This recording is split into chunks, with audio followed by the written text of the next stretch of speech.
रिया पर बहुत समय से इस बात के आरोप लग रहे हैं कि वो काला जादू करती थी। तो घर में जो है पूजा पाठ होता था, रिया और उनकी माँ मिलकर तांत्रिक को बुलाते थे। तो ये सारी चीज़ें जो हैं काफ़ी समय से चल रही हैं। अब मैं आपको एक ऐसी चीज़ बताती हूँ जिसको सुनकर आप भी शॉक्ड हो जाएंगे। कल मैंने आपको बताया था कि रिया जो है वो बार बार सुशांत से इस बात का प्रॉमिस लिया करती थी कि तुम मुझे प्रॉमिस करो कि तुम सुसाइड नहीं करोगे।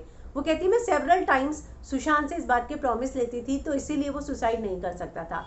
आप मुझे बताइए कि क्या कोई गर्लफ्रेंड अपने बॉयफ्रेंड से इस तरह के प्रॉमिसेस लेती है कि तुम मुझे प्रॉमिस करो कि तुम कभी सुसाइड नहीं करोगे।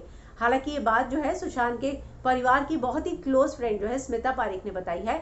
इतना ही नहीं, उन्होंने एक और चीज़ बताई, हालांकि उस पर वो बहुत डिटेल में बात करना चाहती थी जो नहीं हो पाई।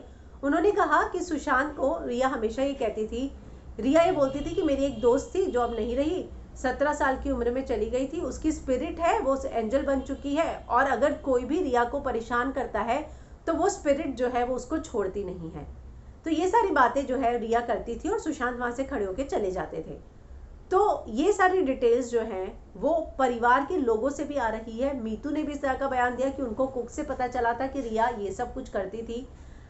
सुशांत के ऑफिस में काम करने वाले राम ने भी बताया कि रिया मैडम जो है वो काला जादू करती थी।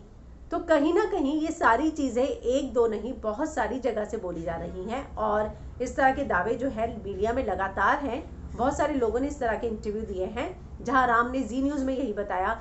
वहीं स्मिता पारिक ने कल एक लाइव डिबेट पर आकर, चैट शो में आकर इस बात का दावा किया कि रिया जो है इस तरह की बातें जो है सुशांत से करती थी। और इस तरह के उन्होंने कहा कि मैंने सिद्धार्थ को फ़ोन किया था, पिठानी को, कि कैसे हो गया मुझे समझ में नहीं आ रहा। मैं आपको बता दूं कि सुशांत और स्मिता जो है कहीं पोएट्री सेशन में, म्यूजिक सेशन में एक दूसरे के घर आते जाते थे। तो सिद्धार्थ से बातचीत होने के बाद तुरंत उनको रिया का फोन आया। तो जाहिर सी बात है रिया और सिद्धार्थ जो है कनेक्टेड होंगे। और जब उन्हें पता चला कि स्मिता ने इस तरह का कोई फोन सिद्धार्थ को किया है, तो रिया ने स्मिता को कॉल बैक किया।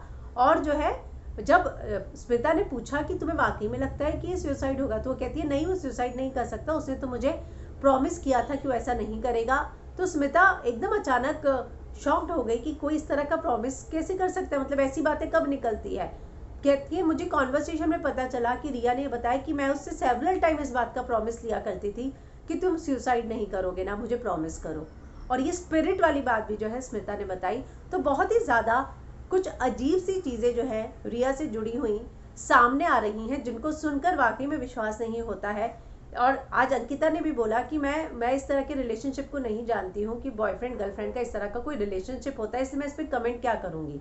मतलब मुझे जो रिश्ता बताया जा रहा है कि उनके कहने पर वो दवाइयाँ लेते थे, उनकी मर्जी नहीं होती थी तो भी दवाइयाँ ज़बरदस्ती दी जाती थी।